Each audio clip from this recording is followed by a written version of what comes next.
Great. Good morning, everybody, and welcome to February's meeting of General Purposes Committee. I'll start with the formal items at the top of the agenda. Are there any appeals against refusal of inspection of documents, please? No appeals, Chair. Is there any exempt information? No exempt information.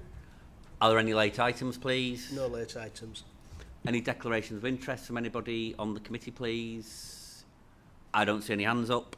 Are there any apologies, please? I've not received any apologies, Chair. That's great, thanks. Turn to the committee. Is everybody happy with the minutes of the meeting on the 11th of December? Take it everybody is happy with that, so we're on to the substantive item, which is the approval of the pay policy statement, and I'll pass over to Claire to introduce this, please. Thank you, Councillor Lewis. Good morning, everyone. So today, just to present the report in relation to the pay policy for 25-26, which is in line with our statutory obligations.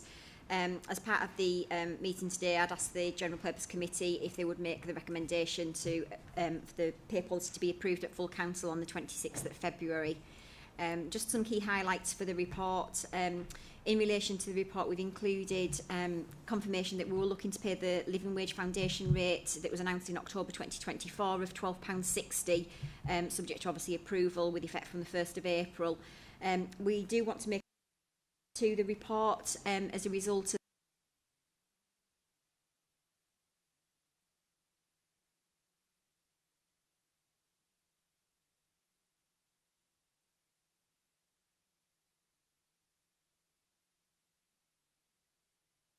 Sorry, Claire, your mic's gone off, which for people watching online is essential.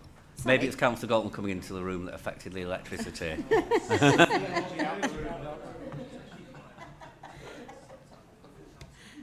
Right, we're back on. Sorry. So just looking to make an amendment to the report before it goes to full council to show it as £12.69 will be the minimum rate that we would apply. The reason this has come about is based on a calculation that was in the Executive Board paper, based on the current rate of £12.26, which is the spinal column 0.2, and a calculation that was made with the proposed 3.5% budget provision for the future pay award. So that's why we're looking to make that amend, and that would be included in the report that goes to full council. That will impact on spinal column 0.4 as well, rather than just spinal column 0.2 and 3. But overall, it won't take any increased cost to the council because once the pay award's implemented, it's backdated. So it's just we're paying us a little bit more, a little bit earlier. I can take questions on that after once we've completed. In terms of the pay multiples, you will see in the report this year there is a slight difference compared to previous years, and that's as a result of in the March of 2024 we made a payment to adults and health staff around retention payment, which is impacted on the median calculation that is made in the report. So at the moment we have the pay multiple for the median salary compared to the chief executive at 6.75. That will remain the same, slightly less than obviously previous years. The one that obviously changed a little bit more because we've gone up to £12.69. So the lowest paid rate against the chief executive is £8.29 to 1 in terms of a ratio. But the gap that I was talking about in terms of the gender pay that is slightly different is in relation to the mean and the median hourly rate. So the mean hourly rate for 2024 is 0. Isn't it? Sorry, it just keeps dropping off. Is 0.8% lower than men. This demonstrates a reduction compared to last year's mean rate that we reported of 2.6%. The median hourly rate for women for 2024 is 5.8% lower than men, which demonstrates a reduction of 2.7%. And like I said, this is quite a big change compared to previous years, but it is related to that retention payment that was paid to staff in adult social care to make sure that we're able to retain staff in a buoyant market. So we expect that will increase again next year when we go back to normal pay amounts, and it will still be comparable with other authorities when that happens. Just in terms of the equality data that's included in the report, that's still shown fairly static with about 84% disclosure rate on protected characteristics, and that's been fairly static over the last few years. Thank you. Thanks, Claire. I'm going to turn to the committee and see if there's any questions, please. Councillor Stevenson. Good question, Chair. The penultimate paragraph in the report, bottom page 9, it references private service company consultants.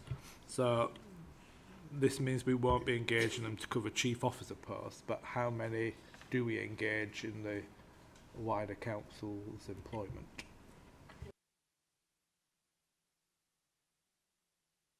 Councillor Lewis. Sorry, I haven't got that information to hand with me today, but I can certainly get that information and bring it back to the meeting.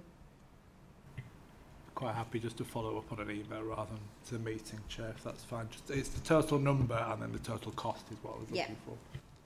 Thank you. Councillor Cunningham, please. Thanks, Chair. Thank you, Claire. Please could I ask, is the council making a commitment to become an accredited living wage employer? Thank you, Councillor. We aren't at this stage, and it's not something as an organisation that we've committed to in the past. What we have committed to is making sure that as an organisation we would look to pay the foundation living wage rates each year subject to affordability, but we haven't actually signed up and made that move to sign up as a foundation living wage employer.